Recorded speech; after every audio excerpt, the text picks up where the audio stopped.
Good morning everyone. Shushru TV के hello doctor session में आप सभी का स्वागत है। आज हमारे साथ है शुश्रुताई फाउंडेशन एंड रिसर्च सेंटर के जाने माने चिकित्सक doctor Romana Faisal. Good morning doctor, आपको स्वागत है हमारे शो पे। आज हम जिस टॉपिक के बारे में बात करेंगे वो है hypertension and it's effects on I. अगर आप लोगों को इस बारे में कोई बात करनी है या फिर कुछ पूछना है तो आप कॉल कर सकते हैं हमारे चैनल पे। फ़ोन नंबर नोट कर लीजिए 9073997720 और एक बार 9073997720। तो फिर चलिए आंखों का इस डिजीज़ के बारे में डॉक्टर से बात कर लेते हैं।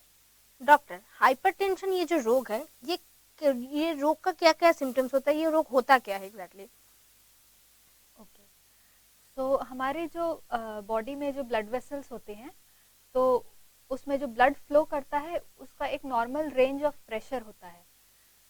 जब वो प्रेशर उस नॉर्मल रेंज से बढ़ जाता है तो उसे हम हाइपरटेंशन कहते हैं। तो हाइपरटेंशन जब हाइपरटेंशन होता है बॉडी में तो फिर उसके बहुत सारे इफेक्ट्स होते हैं, बहुत सारे मेजर ऑर्गन्स पर इफेक्ट्स होते हैं, जैसे कि ब्रेन, आईज, हार्ट, किडनी, ये सब अफेक्टेड होते हैं। अच्छा, और आँखों पे इसका कैसा इफेक्ट रहता है?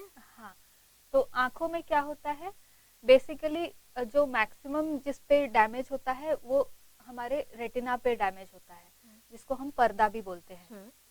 तो उसमें एक्चुअली हाइपरटेंशन में होता क्या है कि जो ब्लड फ्लो हो रही है, जब वो प्रेशर ज़्यादा हो जाता है तो जो wall of the blood vessels होती है उसमें कुछ रिस्पॉन्स या रिएक्शन होने लगते हैं। तो जैसे कि वो ब्लड वेसल्स नैरो होने लगते हैं, उसमें थिकनिंग होने लगती है, उसकी जो इनर लाइनिंग है वो डैमेज होने लगती है, उसमें ब्लड क्लॉट्स फॉर्म करते हैं या कोलेस्ट्रॉल पार्टिकल्स डिपॉजिट हो जाते हैं। अच्छा। तो ये जब ब्लड क्लॉट्स और कोलेस्ट्रॉल पार्टिकल्स है, ये जो ब्लड वेसल्स को ब्लॉक कर सकते हैं, तो टिश्यू तक ऑक्सीजन पहुंचना कम हो जाता है। तो उसके जो इफेक्ट्स होते हैं उससे टिश्यू डैमेज हो जाता है। अच्छा, और हाँ बोलिए। तो हाँ, तो रेटिना पे, आईज पे जो इफेक्ट होता है वो मेजॉरिटी ऑफ द केसेस में रेटिना पे होता है। तो उसमें लाइक रेटिना में कैसे कैसे इफेक्ट कर सकता है वो डिफरेंट। हाँ, हाँ, कैसे टाइप्स के इफेक्ट्स हो सकते हैं? हाँ, कुछ कुछ क्लिनिकल कंडीशंस उससे प्रेजेंट करते हैं। तो उसको हम दो भाग में डिस्कस कर सकते हैं। जैसे कि जो हाइपरटेंशन की वजह से डायरेक्टली जो इफेक्ट्स ऑन द रेटिना होते हैं, और कुछ ऐसे कंडीशंस होते हैं जिसके और भी बहुत सारे रिस्क फैक्टर्स हैं, बट हाइपरटेंशन एक मेजर रिस्क फैक्टर है। तो जो डायरेक्टली होता है उसको हम हाइपरटेंसिव रेटिनोपैथी बोलते हैं, और जो बाकी जो कंडीशंस होते हैं उसमें से होते हैं जैसे रेटिनल आर्टरी ऑक्लूजन्स, रेटिनल वेन ऑक्लूजन्स, ये सब बहुत कॉमन है। तो रेटिनल आर्टरी ऑक्लूजन तब बोलते हैं जब जो जो ब्लड वेसल जो ऑक्सीजन सप्लाई कर रही है रेटिना को, वो ब्लॉक हो जाती है। और रेटिनल वेन ऑक्लूजन्स वो होते हैं जो ब्लड वेसल्स रेटिना से डीऑक्सीजनेटेड ब्लड वापस लेकर जा रही है, वो ब्लॉक हो जाती है। और ये इसका पेशेंट के ऊपर क्या क्या सिम्टम्स रहता है? तो सिम्टम्स अगर हम देखें तो हाइपरटेंसिव रेटिनोपैथी में मेजॉरिटी ऑफ पेशेंट्स को अर्लियर स्टेजेस में कोई भी सिम्टम्स नहीं होते हैं।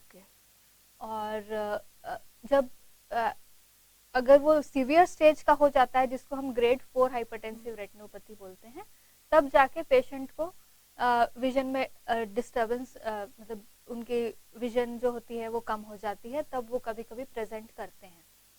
लेकिन अगर किसी पेशेंट को ग्रेड 4 हाइपरटेंसिव रेटिनोपैथी है तो वो एक बहुत अर्जेंट मेडिकल कंडीशन भी है, क्योंकि उससे उनके लाइफ को रिस्क होने की रिस्क होता है, चांसेस होते हैं। तो उस टाइम बहुत urgent control of blood pressure करना होता है।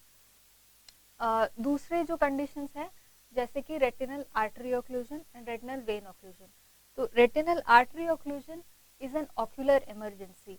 मतलब पेशेंट कैसे प्रेजेंट करता है, उनकी जो विजन होती है वो सडनली एकदम से बहुत खराब हो जाती है, और उन्हें कोई ऐसे पेन भी नहीं होता है या कोई चोट भी नहीं लगी होती है, एकदम लाइक अचानक से उनका विजन कम हो जाता है सडनली। तो और रेटिनल वेन ऑक्लूजन्स में भी ऐसे ही प्रेजेंट करते हैं। अच्छा, तो ये जो आपने दोनों तरीके के हाइपरटेंसिव इफेक्ट्स के बारे में आपने बताया, ऐसे पेशेंट जब आपके पास आते हैं तो उनका क्या ट्रीटमेंट सेम तरीके का होता है? हाँ, तो जैसे अगर हाइपरटेंसिव सिर्फ रेटिनोपैथी है, अगर हम्म, किसी पेशेंट को डायग्नोज हुआ है तो अ, उसका तो कंट्रोल है कि strict control of blood pressure hmm, करने से उनका ये स्टेजेस कंट्रोल हो सकते हैं।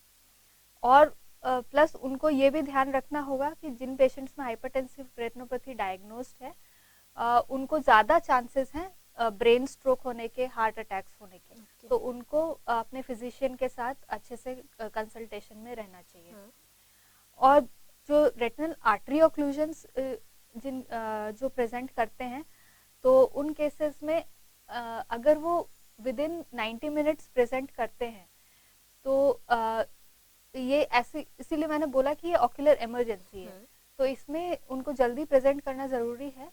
अगर वो विद इन 90 मिनट्स में प्रेजेंट करते हैं तो देखा गया है कि चांसेस अच्छे हैं उनके विजन इम्प्रूवमेंट होने के। अच्छा, अदरवाइज 90 मिनट्स के बाद, जो हम गोल्डन पीरियड बोलते हैं, हम्म, उसके बाद irreversible damage of the retina हो जाता है, जिसकी वजह से फिर विजन इम्प्रूवमेंट बहुत कम होता है। अच्छा, तो ऐसे पेशेंट का क्या ब्लाइंड होने का चांसेस भी रहता है? ब्लाइंड होने के चांसेस रहते हैं। अच्छा, हाँ, तो और जो रेटिनल वेन ओक्लूजन्स वाले हम्म, होते हैं, अ, उनमें क्या होता है कि उनके रेटिना में ब्लीडिंग होने लगती है, और जो central area of the retina, जो हमारे मैक्सिमम विजन के लिए रिस्पॉन्सिबल है, हम्म, उसमें पानी जमने लगता है। अच्छा, तो ऐसे केसेस में ट्रीटमेंट ऑप्शंस कभी कभी इंजेक्शंस देने होते हैं, या फिर ज़्यादा ब्लीडिंग हो रही है, रेटिना के सामने भी ब्लीडिंग हो गई है, जिसको हम विट्रियस हेमरेज बोलते हैं, तो उसमें या तो लेज़र करना होता है या फिर उसे सर्जरी करके क्लियर करना क्लियर होता है। करना होता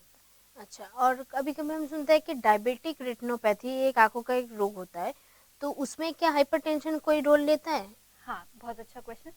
तो ऐसा देखा गया है कि जो डायबिटिक रेटिनोपैथी के पेशेंट्स होते हैं, उसमें जो, अगर उनका ब्लड प्रेशर अनकंट्रोल्ड है या अनट्रीटेड है, तो उनका जो डायबिटिक रेटिनोपैथी के स्टेजेस है वो बहुत जल्दी प्रोग्रेस करते हैं, ओके, और उनके ब्लाइंड होने के चांसेस ज़्यादा हो जाते हैं। ज़्यादा हो जाते हैं।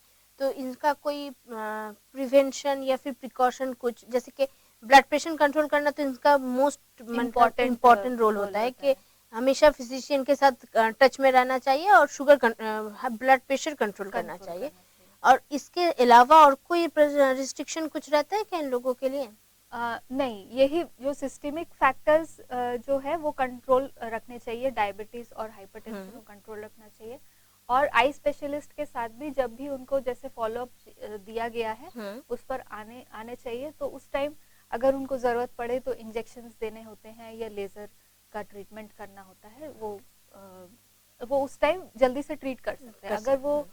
लाइक नेग्लेक्टेड रह गया तो फिर हो सकता है कि वो और प्रोग्रेस कर जाए, कॉम्प्लिकेट हो जाए, और उस टाइम ट्रीटमेंट के भी इफेक्ट्स उतने अच्छे नहीं होंगे। ओके, और एक बात डॉक्टर, कि अगर किसी पेशेंट को हाइपरटेंशन हुआ है और वो अर्ली स्टेज में डिटेक्ट हो गया है और उस वजह से अगर आंखों पे कोई इफेक्ट हो रहा है, तो वो अगर अर्ली स्टेज में ट्रीटमेंट हो जाता है तो क्या वो फुल्ली क्योर हो सकता है?